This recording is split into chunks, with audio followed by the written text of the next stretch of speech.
আল্লাহর কাছে একজন মানুষের জীবনের এত দাম। একজনকে বাঁচিয়েছেন মানে আপনি যেন গোটা পৃথিবী শুদ্ধ মানুষকে বাঁচিয়ে দিয়েছেন। আল্লাহ এত এটাকে পছন্দ করেন, এত গুরুত্ব দিয়ে থাকেন।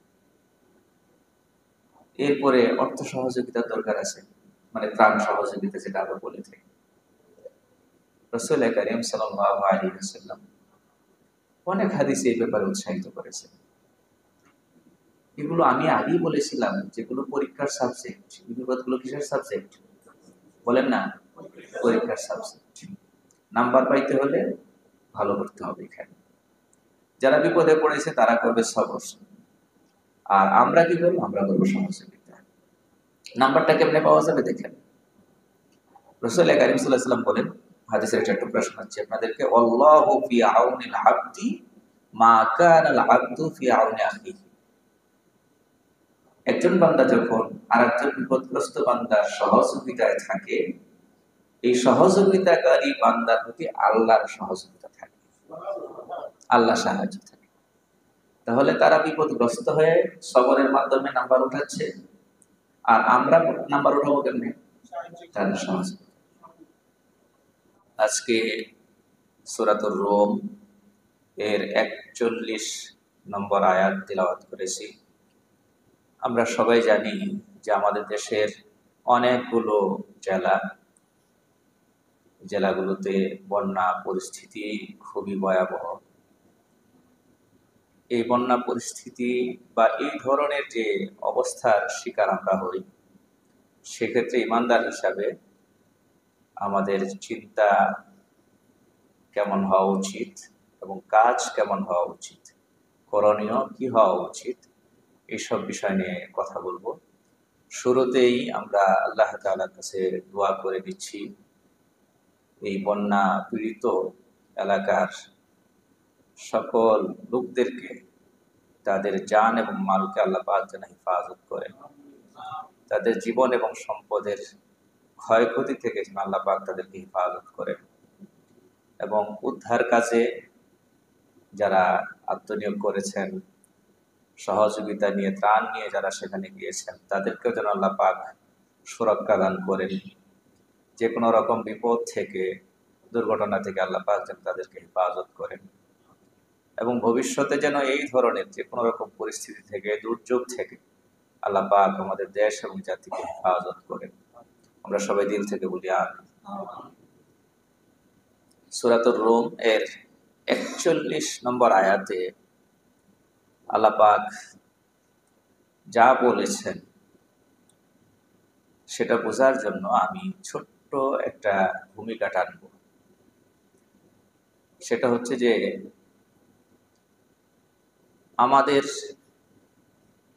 উপর, ব্যক্তি বা সমষ্টি, আমাদের উপর যে বিপদ আসে, এই বিপদগুলো আমরা দুই ভাগে ভাগ করতে পারি।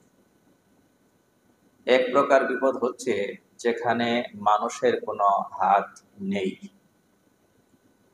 আর এক প্রকার বিপদ হচ্ছে যেখানে মানুষের হাত আছে। ইমানের দাবি হচ্ছে উভয় প্রকার বিপদের ক্ষেত্রে প্রথমে এই বিশ্বাস পোষণ করা যে আল্লাহর ইচ্ছাতেই আমার উপর এই বিপদ এসেছে। আল্লাহর যদি ইচ্ছে না থাকতো তাহলে এই বিপদ আমার উপর আসতো না। এটা ইমানের দাবি। কোরআনে কারিমে আল্লাহ তাআলা আমাদেরকে এই কথা অবহিত করেছেন যে গাছের একটি পাতাও আল্লাহ জানার বাইরে, ইচ্ছার বাইরে পড়ে না। এর মানে হচ্ছে দুনিয়াতে কোনো কিছুই আল্লাহর জানার বাইরে হয়, আল্লাহর ইচ্ছার বাইরে হয়। এবং আল্লাহর ইচ্ছার বাইরে গিয়ে কথাগুলো, আজকের কথাগুলো খুবই গুরুত্বপূর্ণ। আমি কিন্তু দুই রকম বিপদের কথা বলছি, দুই প্রকার বিপদের বিধান আলাদা আলাদা হবে, দুটো একরকম না। কিন্তু আল্লাহর ইচ্ছার বাইরে গিয়ে কোনো সৃষ্টি বা সমস্ত সৃষ্টি একসাথে হয়েও আমার না কল্যাণ করতে পারবে, না অকল্যাণ করতে পারবে।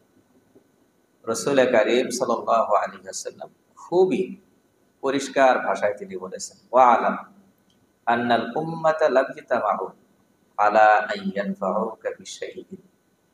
যদি গোটা সৃষ্টি জগৎ একজোট হয়, আসলে কারো বিপক্ষে বা কারো পক্ষে গোটা সৃষ্টি জগৎ একসাথে হয় কোনোদিন? একটা গোষ্ঠী একসাথে হইতে পারে, একজোট হইতে পারে, বা কয়েকটা দল, কয়েকটা গোষ্ঠী, কয়েকটা জাতি, কয়েকটা দেশ একসাথে হতে পারে। এর চেয়ে বেশি কিছু দুনিয়াতে হয় না, হয় নাকি? তারপরেও নবীজি বোঝার জন্য বলছেন যে সবাই যদি একদিকে চলে যায়, একজোট হয়ে যায়, তোমার কোনো উপকার সাধন করার জন্য, কল্যাণ সাধন করার জন্য, তাহলে আল্লাহর ইচ্ছার বাইরে গিয়ে তারা তোমার কোনো কল্যাণ সাধন করতে পারবে না। পারবে অতটুকুন যতটুকুন আল্লাহ লিখে দিয়েছেন। ইল্লা মা কাতাবাহুল্লাহু লাক, পারবে অতটুকুন যতটুকুন আল্লাহ লিখে দিয়েছেন। আর যদি এর বিপরীত হয়, সবাই একজোট হয়েছে তোমার বিপক্ষে, সবাই মিলে তোমার ক্ষতি সাধন করবে, নবীজি বলেছেন তোমার ঈমান হতে হবে, তোমার বিশ্বাস হতে হবে, সবাই মিলে, সবাই একজোট হয়েও আল্লাহর ইচ্ছার বাইরে তোমার কোনো ক্ষতি করতে পারবে না। যদি পারে অতটুকুন পারবে, কদ কাতাবাহুল্লাহু আলাইকা, যতটুকুন বিপদ আল্লাহ পাক তোমার জন্য লিখে রেখেছেন। এটা আমাদের ঈমান, ঠিক না? আচ্ছা, তাহলে এই কথা আমাদের প্রথমে বিশ্বাসে আনতে হবে। বিপদ যাই আসে, যে স্রোতে আসে, যে ধরনেরই আসে, আমরা প্রাকৃতিক দুর্যোগ বলি আর মানুষের সৃষ্ট বিপদ বলি, পরিকল্পিত বলি অথবা অপরিকল্পিত আল্লাহর তরফ থেকে যেটাকে আমরা প্রাকৃতিক বলি, যে কোনো ধরনের হোক, সবগুলোর ব্যাপারে আমাদের প্রথম বিশ্বাস এটা হবে যে আল্লাহর ইচ্ছার বাইরে হয়নি, আল্লাহর ইচ্ছাতে হয়েছে, আল্লাহ ইচ্ছাতে হয়েছে।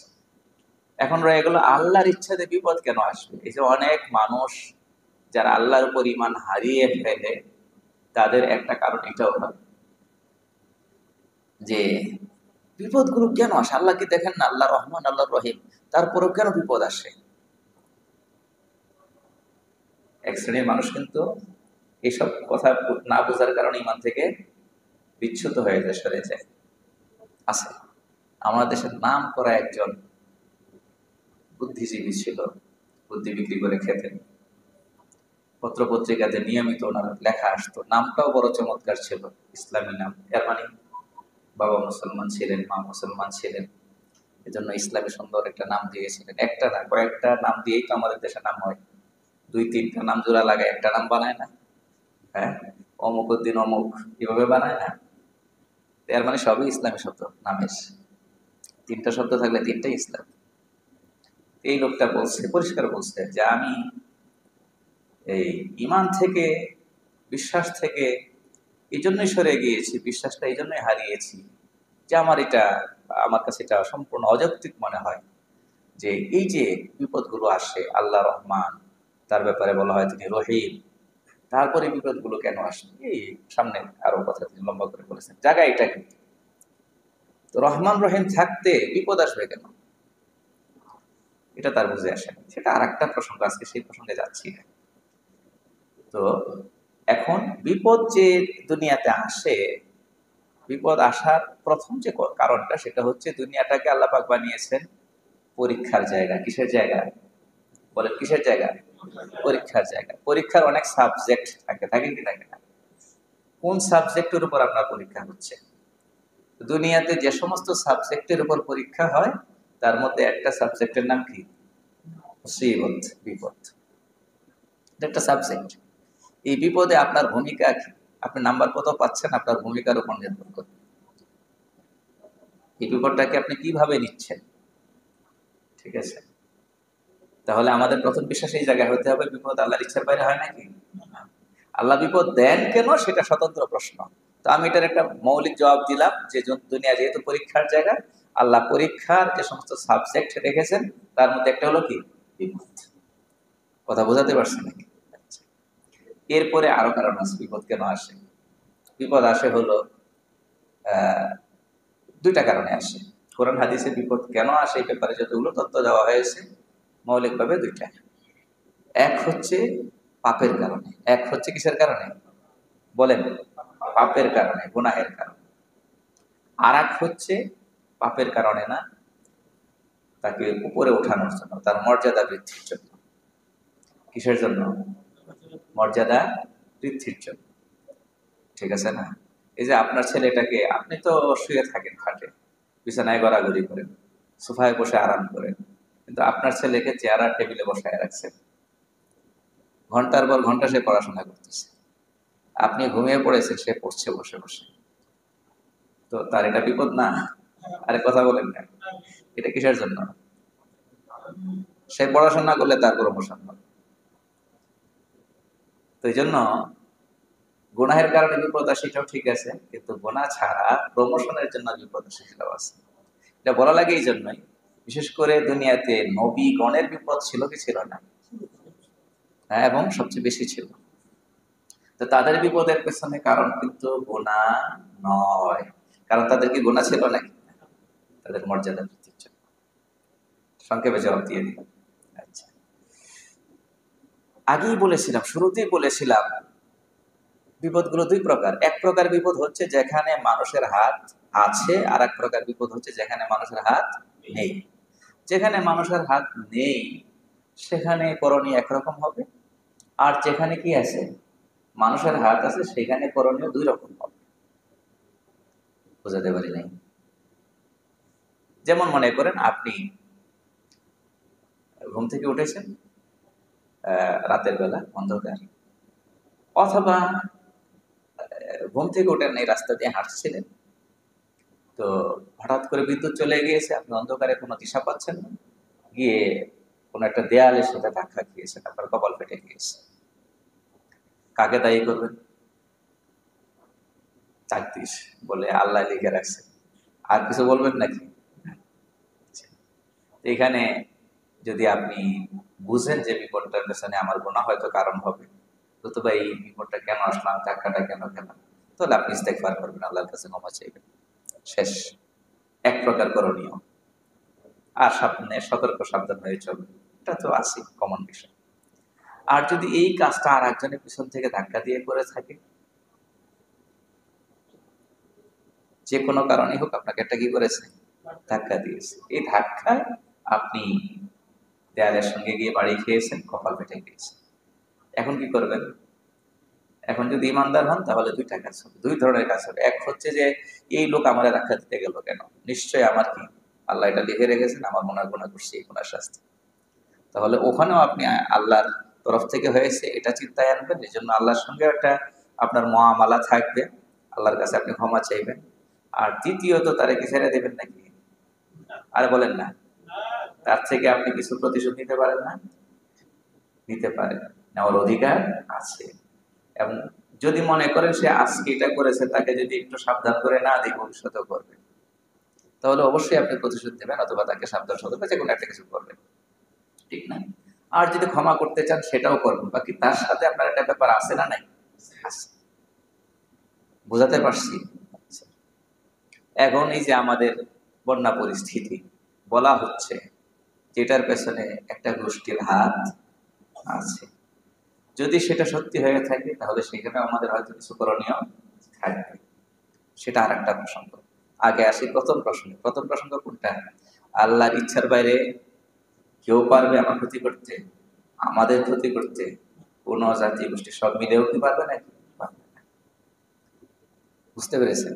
এই ভূমিকাটা আপনারা প্রথমে শুনেছেন, এইবার আয়াতের তর্জমাটা শুনে সামনে কথা চলবে। আল্লাহ বলেন, যাহারাল ফাসাদু ফিল বাররি ওয়াল বাহরি, বিপর্যয় প্রকাশিত হয়েছে, বিপর্যয় প্রকাশ পেয়েছে। বিপর্যয় বলতে যত রকমের বিপর্যয় হতে পারে, মানুষের হাত আছে অথবা মানুষের হাত নেই, যে কোনো ধরনের বিপর্যয় সৃষ্টি হয়েছে। ফিল বাররি, জলভাগে, স্থলভাগে, ওয়াল বাহারি, জলভাগে। বিপর্যয় সৃষ্টি হয়েছে স্থলভাগে অথবা জলভাগে, ঠিক আছে? হ্যাঁ, স্থলভাগ সংশ্লিষ্ট বিপদ হোক অথবা জলভাগ সংশ্লিষ্ট বিপদ হোক, এই যে বিপদটা এসেছে, প্রকাশ পেয়েছে, বিমা কাসাবাত আইদিন নাস, আল্লাহ বলেন এগুলো মানুষের কৃত কর্মের ফসল। মানুষের কৃতকর্মের ফসল অর্থাৎ পাপের ফসল। কিসের ফসল বলেন না, কিসের ফসল? আমার কথা না কোরআনের কথা?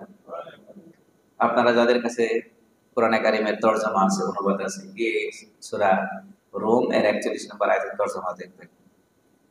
আমি যা বলছি তার সাথে মিলে কিনা, তাফসীর থাকলে তাফসীর দেখবেন। এখন কথা হচ্ছে পাপের ফসল, পাপের শাস্তি আল্লাহ পাক আখিরাতে দিতে পারে, দুনিয়াতে দিচ্ছেন কেন? লিউযীকাহুম বা'দাল্লাযী আমিলু, তাদের কৃতকর্মের আংশিকের স্বাদ আস্বাদন করানোর জন্য। যত পাপ করে সবগুলা শাস্তি আল্লাহ দুনিয়াতে দেন না, তাইলে আর বাঁচার উপায় ছিল না। অনেক পাপ করি, তার মধ্যে সীমিত কিছু পাপের শাস্তি আল্লাহ পাক দুনিয়াতে দেন। কেন দেন সেটা? লিউযীকাহুম বা'দাল্লাযী আমিলু লাআল্লাহুম ইয়ারজিউন, যেন তারা সরে আসে, ফিরে আসে, পাপ থেকে ফিরে আসে। তাহলে এই আয়াতের বক্তব্য কি বলেন না? এই যে বিপদ আসলো, এর পেছনে কারণ মানুষের পাপ। পরিষ্কার কথা তো, মানুষের। এখন আমরা যদি বলি কোন পাপ করছিলাম, এত বড় বন্যা পরিস্থিতি সৃষ্টি হলো, কোন পাপ করেছিলাম, এক প্রশ্ন জাগবে। আর এক প্রশ্ন জাগবে হলো, যেসব এলাকায় এই বন্যা পরিস্থিতি সৃষ্টি হয়েছে সেই জায়গায় কি অনেক ভালো মানুষ নেই? বলেন না, অনেক নেককার, পরহেজগার, নামাজি, হালাল খায়, কারো কোনো ক্ষতি করে না, এরকম ভালো মানুষ আছে না? নাই? দিনদার মানুষ আছে, আলেম ওলামা আছে। ওটা আর এক বিষয়। আল্লাহ তাআলা অন্য জায়গায় বলেছেন, ওয়াত্তাকু ফিতনাতান লা তুসিবান্নাল্লাযীনা যালামু মিনকুম খাসসা। আল্লাহর শাস্তিকে ভয় করো। কোন শাস্তি? কয় যেটা শুধুমাত্র পাপীদেরকে ধরে না, সবাইকে ধরে। লোকালয়ে যত মানুষ আছে সবার উপর আসবে, পাপী হোক আর পাপী না হোক, আসবে সময় পাইকারি সবার উপর আসবে। হ্যাঁ, পরকালে গিয়া যারা পাপ করে নাই তাদের উপর দুনিয়াতে বিপদটা আসছিল, তো তাদের জন্য এটা তাদের মর্যাদা বৃদ্ধি করবে, পরকালে পুরস্কার পাওয়া যাবে। কিন্তু দুনিয়াতে যখন আসবে পাইকারি ভাবে আসবে। এই প্রশ্নে জবাব পাইছেন তো, যে ওই এলাকায় তো ভালো মানুষ ছিল, তো ভালো মানুষ থাকার পরে আসবে। তো কোরআন বলছে এটা মানুষের পাপের ফসল। এখন আমরা যদি বলি কোন পাপ করেছিলাম, তো আমাদের একটু চিন্তা করে দেখার দরকার আমরা কোন পাপ করি নাই। আমরা জাতি হিসাবে কোন পাপ করিনি। যদি আল্লাহর হক সম্পর্কিত পাপের কথা বলি, তো সবচেয়ে বড় ভয়ঙ্কর পাপ হচ্ছে শিরক। বলেন, আমরা বাঙালি বলি আর বাংলাদেশি বলি, আমাদের দেশে বা আমাদের দেশের মানুষ শিরক এর সঙ্গে লিপ্ত কম বেশি আছে না? নেই? আরে বলেন না, শিরিকের আখড়া বহু জায়গায় আছে না? নেই? শিরক চলছে কি চলছে না? শিরক আছে। ইমান পরিপন্থী বিষয়টা এখানে আছে। তারপরে আসে ইমানের পরে হলো নামাজ। আমাদের দেশের মানুষের মাশাআল্লাহ নামাজ তো আর বাদ যায় না, কাজা হয় না, নাকি? কি বলেন? হয়। কত পার্সেন্ট নামাজ পড়ি আমরা? বেশিরভাগ মানুষ কি করি না? পড়ি, ঠিক না? তারপরে আসেন যাকাত। যাকাত যাদের উপর ওয়াজিব, ওয়াজিব তো না, ফরজ। কতজন মানুষ ঠিকঠাক মতো যাকাত আদায় করে? হিসাব করে যাকাত আদায় করে এরকম মানুষের সংখ্যা সীমিত। যার 1 কোটি টাকা যাকাত বাবদ আদায় করার দরকার, উনি 50,000 টাকা শাড়ি লুঙ্গি বিতরণ করেন, প্রকাশ শেষ হয়ে গেছে। এটা মানে হচ্ছে এরকম, নামাজ পড়তে হবে 4 রাকাত, পড়ছে কয় রাকাত? 1 রাকাত, তাও করে নাই ভালো করে, শেষ। যাকাত তো এটা লিমিট তো আছে, আপনাকে কি পরিমাণ আদায় করলে আপনার যাকাত আদায় হয়েছে। নামাজের যেমন একটা কি আছে, হিসাব আছে না, শুরু আছে শেষ আছে। এরপরে অনেক মহিলা আমাদের দেশের, যারা কোনোদিন হিসাব করতেও চায় না যে আমার উপর যাকাত খরচ হয়ে আছে কিনা, তাদের কাছে স্বর্ণালঙ্কার আছে, ক্যাশ টাকা আছে। তো এই জায়গায় আমরা কথা বলেন না, পাপ থেকে মুক্ত না পাপে যুক্ত? রমজান মাসে তো আমাদের দেশের প্রাপ্তবয়স্ক নারী পুরুষ রোজা বাদ দেয় না, নাকি বাদ দেয়? আরে বলেন না। হ্যাঁ, প্রকাশ্যে রোজা ভঙ্গ করে না। এই যে দোকানগুলোর সামনে, খাবারের হোটেলগুলোর সামনে পর্দা ঝোলানো থাকে, ভিতরে সব রোজাদার নাকি? তাহলে ঘরের ভেতরে কি অবস্থা? প্রকাশ্যে যারা এরকম করে তাদের অপ্রকাশ্য রূপটাকে আল্লাহ। আর মানুষের হক সম্পর্কিত পাপ, সেটা তো কোনো কথাই নেই। অন্যের হক মারা, জুলুম করা। আচ্ছা, আমি ছোট্ট একটা প্রশ্ন করি। আমাদের দেশের জেলখানাগুলোতে নিরপরাধ মানুষ নাই মনে হয়, আপনাদের কি ধারণা? বিগত 16 বছরই শুধু এই কাহিনী হয়েছে, না এর আগেও ছিল? হ্যাঁ, ইনসাফের সাথে বলবেন, এর আগেও ছিল না? হ্যাঁ, আমি জেল খাটা মানুষের মুখে অনেক আগে শুনেছি, অনেক আগে শুনেছি যে হুজুর আমি জেল খেটে এসেছি। বাকি আমার অভিজ্ঞতা হচ্ছে যে জেলের ভেতরে অপরাধী মানুষের চেয়ে, আমি 2জন মানুষের কাছে শুনেছি, 2জন মানুষের জেল খেটে এসেছে, তারা আমাকে বলেছে যে হুজুর জেলখানার ভেতরে একজনের মুখে শুনেছি, তিনি একটা কোম্পানিতে খুব উপরের লেভেলের একজন লোক। তো তিনি বিশেষ একটা কারণে তিনি জেলে গিয়েছিলেন, বলে দিই, তিনি জেলে গিয়েছিলেন ওই যে যখন 16 বছর আগে তত্ত্বাবধায়ক সরকার, হ্যাঁ হ্যাঁ, 111-এর সময়, তখন এই যে ইয়া চলছিল না, কি অভিযান যেন একটা নাম ছিল? হ্যাঁ হ্যাঁ হ্যাঁ হ্যাঁ, আচ্ছা। তো সেই সময় উনি যে কোনো একটা ছোট্ট একটা ঝামেলায় পরে উনি জেলে গিয়েছিলেন। তো কয়েক মাস থেকে উনি আসছেন। উনি বলছেন যে হুজুর আসলে দেখে আসলাম, যেটা হলো অপরাধী মানুষের চাইতে নিরপরাধ মানুষের সংখ্যা সেখানে কি বেশি। আর একজন আমাকে বলেছে, আচ্ছা বলেন দেখি, এই যে বছরের পর বছর অনেক সময় দেখা যায় যুগ পার হয়ে যায়, এরপরে রায় হয় এবং সে বেকসুর খালাস বের হয়ে আসে, পরিবার শেষ, পুরা সংসার বিপন্ন, ছেলে মেয়ের জীবন বিপন্ন, এরপরে একজনের টাকা অন্যজনে মেরে খাওয়া, হ্যাঁ, ঘুষ, সুদ, কোনটা নাই? তারপরে জেনাবি বিচার, এখন তো আরো কত রকম, বলে শেষ করা যাবে না। তো এই জন্য যদি আমরা বলি জাতি হিসাবে আমরা কোন পাপটা করি না, বলেন? হ্যাঁ, এই জন্য আল্লাহ পাক বলছেন লিও দিয়ে কম বাদল্লে দিয়ে আমিল, তারা যত পাপ করে এর আংশিকের একটু শাস্তি আমি দিই, আংশিকের স্বাদ আস্বাদন করে, সবগুলোর না। সবগুলোর জন্য ধরলে তো আর দুনিয়ায় টিকায় রাখতাম না।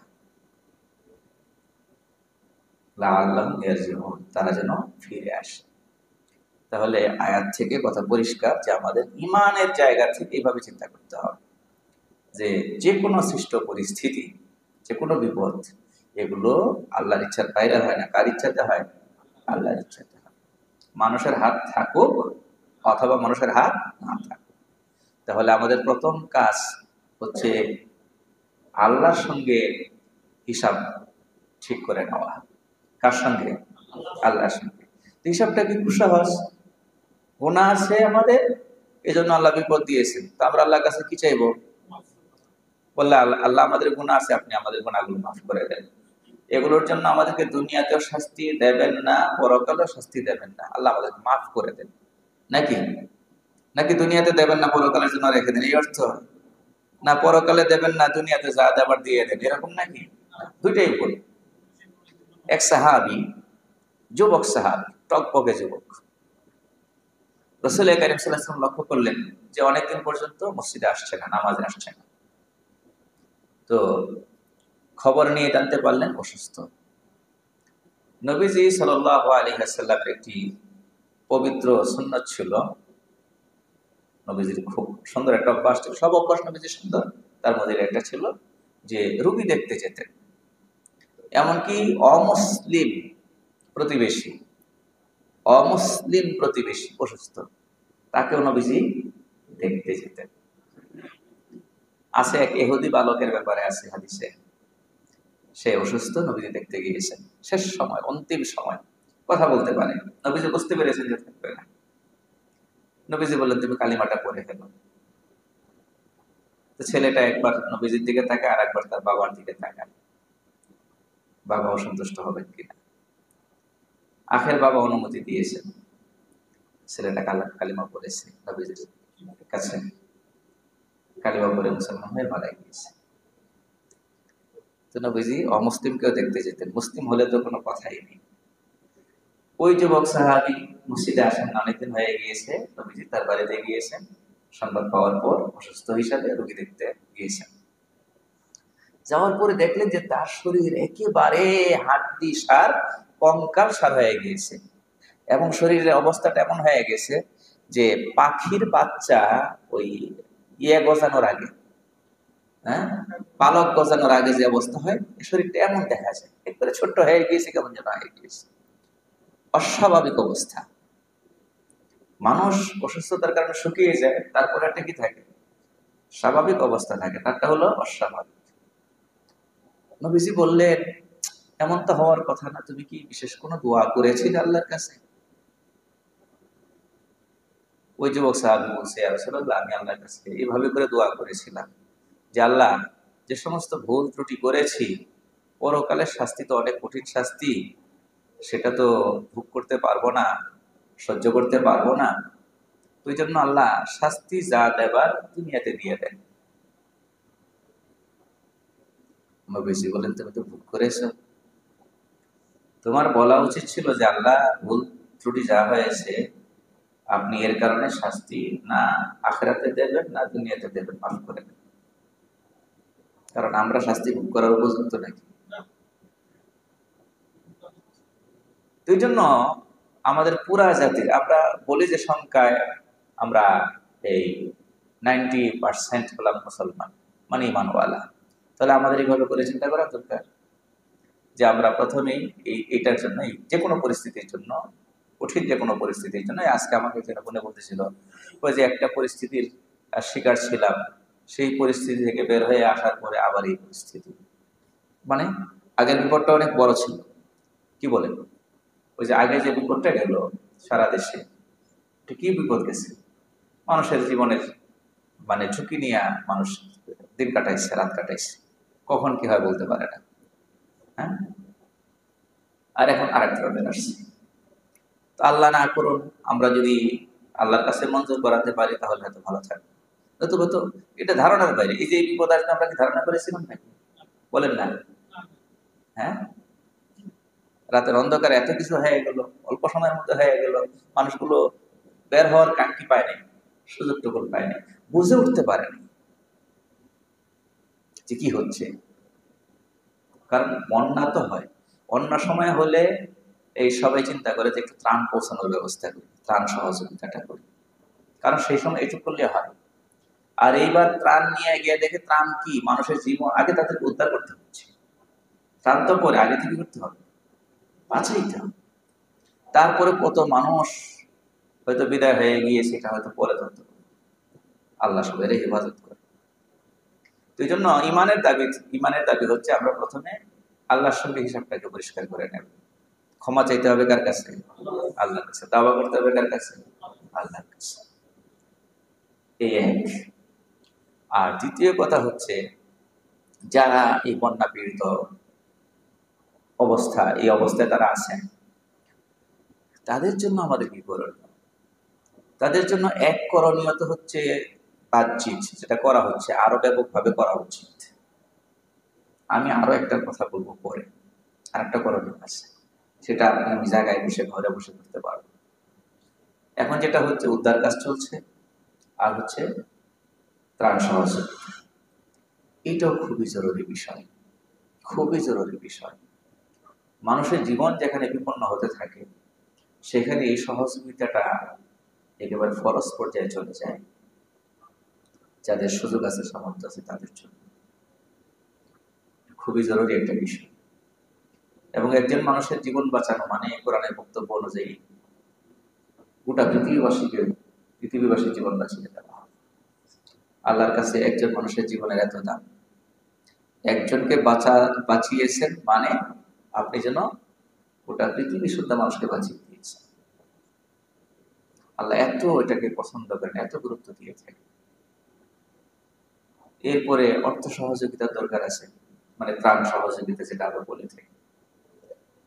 রাসূল কারীম সাল্লাল্লাহু আলাইহি ওয়াসাল্লাম অনেক হাদিসে এই ব্যাপারে উৎসাহিত করেছেন।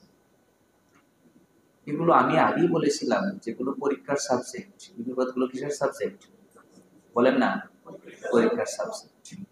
নাম্বার পাইতে হলে ভালো করতে হবে। এখানে যারা বিপদে পড়েছে তারা করবে সবর, আর আমরা কি করবো? আমরা করবো সহযোগিতা। নাম্বারটা কেমনে পাওয়া যাবে দেখেন, রাসূল কারীম সাল্লাল্লাহু আলাইহি ওয়াসাল্লাম বলেন, হাদিসের একটা টুকরা শোনাচ্ছি আপনাদেরকে, আল্লাহু ফি আউনিল আবদি মা কানাল আবদু ফি আউনি আখিহি। একজন বান্দা যখন আরেকজন বিপদগ্রস্ত বান্দার সহযোগিতায় থাকে, এই সহযোগিতাকারী বান্দার প্রতি আল্লাহর সহযোগিতা থাকে, আল্লাহ সাহায্য থাকে। তাহলে তারা বিপদগ্রস্ত হয়ে সবরের মাধ্যমে নাম্বার উঠাচ্ছে, আর আমরা নাম্বার উঠাবো কেমনে? তাদের সহযোগিতা। এই জন্য নির্ভরযোগ্য সূত্র যদি পেয়ে যাই, অবশ্যই এরকম নির্ভরযোগ্য সূত্র আছে। আর কথা কথা এটা আমার করা দরকার নেই যে আমি 100% নিশ্চিত হতে পারতেছি না, এই জন্য আমি কারো হাতে সহযোগিতা দিচ্ছি না, এটা যেন না হয়। কারণ আমি আমার সর্বোচ্চ অনুযায়ী দেখবো যে কারা সবচেয়ে বেশি বিশ্বাসযোগ্য, বাস তাদের মাধ্যমে দিয়ে দেবো। এরপরে আল্লাহ না করুন যদি এমন হয় যে আমার টাকাটা সেখানে যায় নাই, না গেলেও আমি যা আল্লাহর কাছে পাবা সেটা পেয়ে যাব। এটা হলো শরীয়তের মাসালা। যে কোনো জায়গায় বান্দার সামর্থ্যের হিসাব, তো বান্দার সামর্থ্যের মধ্যে এইটুক আছে যে আমি দেখে শুনে বুঝলাম যে কারো উপর আস্থা রাখাটা দিয়ে দিলাম। এরপরেও সে যদি কি করে, হেরফের করে, এটা তো আমার জানার বাইরে। আমি আমি আমি যেটা নিয়ত করেছি সেটা ইনশাল্লাহ পেয়ে যাবে। এটা একটা ছোট্ট উদাহরণ দিয়ে দিই। মনে করেন আপনি এমন জায়গায় গিয়েছেন, কেবলা কোন দিক বুঝতে পারছেন না, কেবলা কোন দিক বুঝতে পারছেন না। এটা অন্ধকারেই হোক, অথবা এটা একটা এমন একটা জায়গা যে আশপাশে কোনো লোকালয় নাই, মসজিদ নাই, কিছু নাই, আপনি কেবলা কোন দিক বুঝতে পারছেন না। নামাজের সময় হয়ে গিয়েছে, আপনি নামাজ পড়তেছেন। এখন এক্ষেত্রে হুকুম কি? আপনার তো কেবলামুখী হওয়া লাগবে। তো কেবলা কোন দিক আপনি তো কি কি বলেন, হয় না এরকম? অনেক এলাকায় গেলে কেবলা ঘুরে যায় না অনেকে, বাকি মসজিদে পড়লে আর সমস্যা হয় না। আপনাদের হয় না বুঝি, আমার তো হয়। আমি এক জায়গায় 18 বছর ধরে নামাজ পড়াই, যখন নামাজ পড়াই সেই জায়গায় আমার কেবলা ঠিক নেই। আমার কাছে লাগে আমি দক্ষিণ দিক ফিরে নামাজ পড়াই সেখানে, অর্থাৎ সেই মসজিদে আমার কেবলাটা কোন দিক মনে হয় না, পশ্চিম দিয়ে মনে হয়, হতেই পারে। এটা আবার আর একটা বিষয়, এটা হলো প্রথমবার আপনি যে জায়গায় যাবেন ওখানে প্রথম দিন যদি একটু পেঁচ লাগে যায়, এই পেঁচার কি করে না, ভাঙে না। আমার কাহিনীটা সেই রকম হয়ে গেছে। তো এখন আপনি এক জায়গায় আছেন যেখানে কেবলা কোন দিক আপনি ঠের পাচ্ছেন না, বুঝতে পারছেন না। তো আপনার বিধান কি? আপনার জন্য বিধান হচ্ছে যে আপনি চিন্তা করবেন, গভীরভাবে চিন্তা করবেন। কিতাবের ভাষা এটাকে বলা হয় তাহারজি, গভীরভাবে চিন্তা করবেন। এরপরে মনের সাক্ষ্য যেদিকে থাকবে, মন যদি বলে কেবলা এদিকে, বাস এদিকে ফিরে নামাজ পড়বে। নামাজ শেষ একজন এসে বলছে যে ভাই আপনি তো দক্ষিণ দিক ফিরে নামাজ পড়ছেন, সমস্যা নেই, আপনার নামাজ কি হয়ে গিয়েছে। নামাজ যেহেতু আপনি সালাম ফিরিয়ে ফেলেছেন, এরপরে জেনেছেন, সমস্যা নেই। তা আপনার দায়িত্ব ছিল কি করা? পড়ার আগে একটু ভালো করে বোঝার চেষ্টা করা কোন দিক হতে পারে, সেটা আপনি করেছেন, আপনার দায়িত্ব পালন শেষ। কথাটা বোঝাইতে পারছি? এই জন্য আমরা যদি দেখি যে না, তাদের কাছে আমি যদি সহযোগিতাটা দেই, আশা করি তারা ওই জায়গায় মতো পৌঁছাবে, টাকা দিতে পারি, সহযোগিতা দিতে পারি, বাস ইনশাআল্লাহ আল্লাহর কাছ থেকে আমরা যেটা পাবো সেটা পেয়ে যাবো। এবং আমরা বিশ্বাস রাখি যারা ত্রাণ সংগ্রহ করতেছে তারা মোটামুটি ভালো মানুষই সংগ্রহ করে। হ্যাঁ, অনেক ক্ষেত্রে দেখা যায় তাদের বাহ্যিক আলামত থেকে যে তারা ত্রাণটা পৌঁছাবে বা পৌঁছাচ্ছে, আমরা দিতে পারি। তো এটা এক প্রকারের সহযোগিতা, উদ্ধার কাজ এবং ত্রাণ সহযোগিতা, এটা বাহ্যিক, এটা সবাই করে। কিন্তু আমরা ইমানের জায়গা থেকে আর একটা সহযোগিতা করতে পারি, আর একটা সহযোগিতা, এটা একটু গভীরের বিষয়। এই যে মনে করেন উদ্ধার কাজটা হচ্ছে, আপনাদের কি ধারণা উদ্ধার কাজে যারা নিয়োজিত তারা কি অনেক সময় সঠিকভাবে সন্ধান করতে পারতেছে কারে এখন উদ্ধার করার দরকার, কে কোন জায়গায় আছে? যে হেলিকপ্টার দিয়ে উদ্ধার করা হয়েছে, কিন্তু আগে তো জানতে হবে যে এই জায়গায় মানুষগুলো বেকায়দায় পড়ে আছে। বলছে যে ছাদের উপরে আপনারা লাল কাপড় ঝুলিয়ে দিলেন, আরে বেচারা ছাদই তো নেই। যদি এমন হয় যে এই পরিবারে কি নাই, ছাদেই নাই, টিনের ছাদে উঠতে পারেনি, কথার কথা, অসুস্থ মানুষ, বুড়া মানুষ। এমনও হয়, যেমন আমি আজকে শুনলাম যে এক পরিবারের মহিলারা পর্যন্ত এই বড় মানুষটাকে, মানে স্ত্রী পর্যন্ত বড় মানুষটাকে বলছে, স্বামীকে বলছে যে আমরা সরে যাই। উনি বলছে যাবো না, বলে এখানে ঝামেলা হবে, বিপদ হবে, পানি যেভাবে আসছে আমরা পরে আর বের হতে পারবো না। কয় না, আমি যাবো না। তারা আগের মা নিয়ে চলে গেছে। ও যাওয়ার সময় বলছে তাহলে এক কাজ করে, টাকা পয়সা এবং এই যে দলিল, বিভিন্ন রকম গুরুত্বপূর্ণ কাগজ আছে, জমির দলিল, বাড়ির দলিল, বিভিন্ন দলিল থাকে না করে, ওগুলো দিয়ে দেবে। করে এগুলো দেওয়ার দরকার নেই, থাকবে। আখের গেলই না, বড়া মানুষ, উনি হয়তো বুঝতে পারেন না, উনি জেদের ওপর ছিলেন, জান নাই, বলে গেছেন একটা। কি বলেন, এই বড়া মানুষ উঠতে পারে, কাছে উঠতে পারবে? কথা বুঝতে পেরেছেন? তাহলে উদ্ধার কর্মীরা উদ্ধার করতে পারবে তাদেরকে যাদের সন্ধান তাদের কাছে আছে, এক নাম্বার। আর দ্বিতীয়ত, সন্ধান থাকলেই হবে না, সেই পর্যন্ত পৌঁছানোর ব্যবস্থা থাকতে হবে। অনেক সময় দেখা গেছে বুট নিয়েও সেখানে যাওয়া যাচ্ছে না, পানির স্রোত অন্যরকম, কিন্তু একজন উদ্ধারকারী আছেন, একজন উদ্ধারকারী আছেন, তিনি সেই জায়গা থেকে উদ্ধার করতে পারেন যেখানে মানুষের পৌঁছানো কোনোভাবেই সম্ভব নয়, জানাও সম্ভব নয়। যে সেখানে একজন মানুষ আছে বিপদে, তাকে উদ্ধার করার দরকার। একজন আছেন না নাই? তিনি কে? আল্লাহ। ইউনূস আলাইহিস সালামকে তিনি যে জায়গা থেকে উদ্ধার করেছিলেন, হযরত ইউনূস আলাইহিস সালামকে আল্লাহ তাআলা যে জায়গা থেকে উদ্ধার করেছিলেন, আপনারা বলুন তো দেখি, সেখানে মানুষের উদ্ধার কাজ পরিচালনা করা কল্পনা করা যায়? করা যায়? তো সেখান থেকে তো আল্লাহ উদ্ধার করেছেন। তাহলে আমরা সেই উদ্ধারকারীকেও তো স্মরণ করা দরকার, দরকার আছে না? এখন এগুলো সেই উদ্ধারকারীকে আমরা কিভাবে স্মরণ করব? আমি আগেই বলছিলাম, বলে আল্লাহ জানেন না, আল্লাহ তো জানেন, তাহলে আমার আবার বলতে হবে কেন? আর এটা তো পরীক্ষার নাম্বার উঠানোর জন্য বলতে হবে। কিসের জন্য? পরীক্ষায় নাম্বার উঠানোর জন্য। সূরাতুল বাকারায় আল্লাহ বলেছেন 45 নম্বর আয়াত, ইস্তাঈনু বিস-সাবরি ওয়াস-সালাহ, তোমরা ওই আল্লাহর কাছে সাহায্য চাও। বিস-সাবরি ওয়াস-সালাহ, সবরের সাথে, ওয়াস-সালাহ এবং নামাজ, সালাত নামাজের মাধ্যমে। তো আমরা যদি 1000 টাকা, 5000 টাকা, 10,000 টাকা পকেট থেকে বের করতে পারি, 2 রাকাত নামাজ পড়তে পারি না? বলেন না। বন্যা পীড়িত মানুষের জন্য 2 রাকাত নামাজ পড়তে পারি না? এটা আরো সহজ না? বলেন না, আরো সহজ। তো এটা তো আমরা ওইভাবে চিন্তা করি না। নিজের প্রয়োজন পূরণ করার জন্য যদি সবর এবং সালাতের মাধ্যমে আল্লাহর কাছে সাহায্য চাওয়ার ব্যাপার থাকে, তাহলে এই যে এতগুলো মানুষ বিপদে পড়ে আছে, তাদের জন্য কি সবর সালাতের মাধ্যমে সাহায্য চাওয়ার ব্যাপারটা থাকবে না? তো 2 রাকাত কেন? ইচ্ছে করলে তো আমি মাঝে মধ্যেই পড়তে পারি 2 রাকাত 2 রাকাত করে। এরপরে আমার তো বেনিফিট আছেই, কারণ এই যে আমি 2 রাকাত 2 রাকাত করে পড়তেছি, 2 রাকাতে যদি করি, মাত্র 2 রাকাতই পড়লাম, সেটাও আমার আমল নামায় উঠবে কি উঠবে না? বলেন।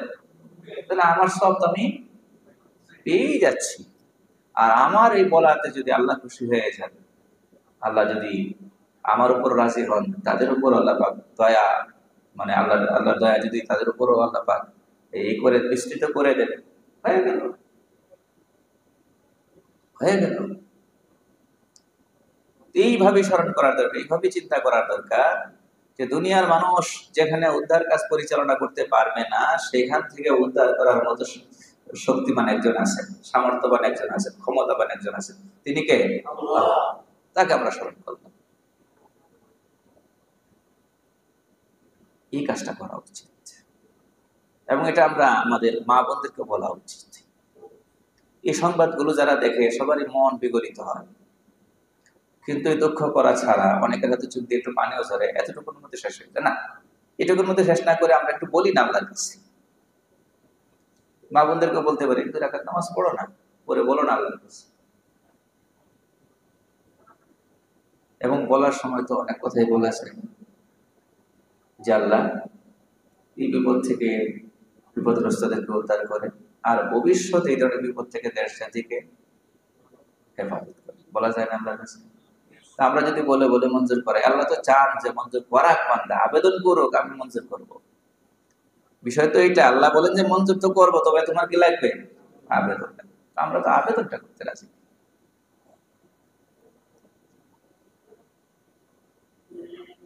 তাহলে এটা হলো প্রথম কথা, যে কোনো বিপদে আমরা কার দিকে রুজু হব? আল্লাহর দিকে। আবার ওই গোড়ার কথায় আসেন, শুরুর কথায় আসেন। বিপদ যদি এমন হয় যেখানে মানুষের হাত নেই, তো সেখানে করণীয় হচ্ছে আল্লাহর সঙ্গে হিসাব ঠিক করা। আর যদি এমন হয় মানুষের হাত আছে, তাহলে সেখানে ওই মানুষকেও সতর্ক সাবধান করা, প্রয়োজনে প্রতিশোধ নেওয়া যাবে, যেন ভবিষ্যতে সে এই ধরনের অবস্থা সৃষ্টি করতে না পারে। এখন এই বিষয়টা তো আমরা সাধারণ মানুষ আমরা প্রমাণ করতে পারবো না কোনটা, যে এই যে বন্যাটা, বন্যা পরিস্থিতিটা, এটা কারো সৃষ্ট কিনা, পরিকল্পিত কিনা। বাকি একটা আওয়াজ তো আছে না নাই? আর বলেন না, আওয়াজ আছে না নাই? এবং গুরুত্বপূর্ণ জায়গা থেকে অনেকেই এই কথাটা বলছেন, বলছেন না? আরে বলেন না, আমাদের জাতীয় পর্যায়ে যারা গুরুত্বপূর্ণ অবস্থানে আছেন তাদের তরফ থেকে এই ধরনের কথা বলা হচ্ছে কিনা? তাহলে এটা সম্ভাবনা উড়িয়ে দেওয়া যায় না? সম্ভাবনা আছে, আছে। এবং যে গোষ্ঠীর দিকে আঙ্গুলটা উঠানো হচ্ছে, তারা যে আমাদের খুব ভালো মিত্র না, বরং নানান ভাবে যে আমাদেরকে বিপদে রেখেছে এবং রাখতে চায়, এটা তো প্রমাণিত সত্য। কথা বলেন না? তাহলে তাদেরকে যদি আমাদেরকে সাবধান করার দরকার হয়, সেটাও আমরা করা উচিত। এটা, এই দায়টা কিন্তু সবার নিতে হবে। আমরা যে কোনো জায়গায় গিয়ে বিদেশি জিনিসটা চিনি, খুশি আগে। কথা বলেন না, কোনটা খুশি? বিদেশি জিনিস খোঁজা নিষেধ না, সব ঠিক আছে, কিন্তু এই বিদেশি যদি আমার শত্রু হয়, তাহলে তার পকেট ভারী করার কোনো অর্থ আছে? যুক্তি আছে? ঠিক। এই ব্যাপারে কিন্তু আমাদের একটু হলো সচেতন হওয়ার দরকার। ইসরায়েলি পণ্য আমরা যখন বয়কট করেছি, তখন নাড়া পড়ছে কি পড়ে নেই? কথা বলেন না, পড়ছে, পড়ছে। ওরা অর্থনৈতিক ভাবে অনেকটাই দুর্বল হয়েছে। তো ওদেরকে যদি ওই যে ওদের যে মিত্রগুলো আছে, ওরা যদি সাপোর্ট না দিত, এতদিন পর্যন্ত যুদ্ধ চালায় যেতে পারতো? এখন যে প্রতিবেশী দেশটার প্রতি অভিযোগ উঠছে, এদেরকেও আমরা ইচ্ছা করলে কি করতে পারি? ওয়ার্নিং দিতে পারি। এই জন্য এরপরে যদি যারা সরকারে থাকবেন, যারা জাতীয় পর্যায়ে বিভিন্ন লেভেলে থাকবেন, তারা কিন্তু আরো বড় বড় কাজ হাতে নিতে পারেন, যে সামনে যেন এই ধরনের দুঃসাহস না দেখায়, এই ধরনের কোনো ক্ষতি করার দিকে যেন আগে না বাড়ে। তারা ইচ্ছে করলে পারবেন, তবে আমরা আমাদের জায়গা থেকে করা উচিত।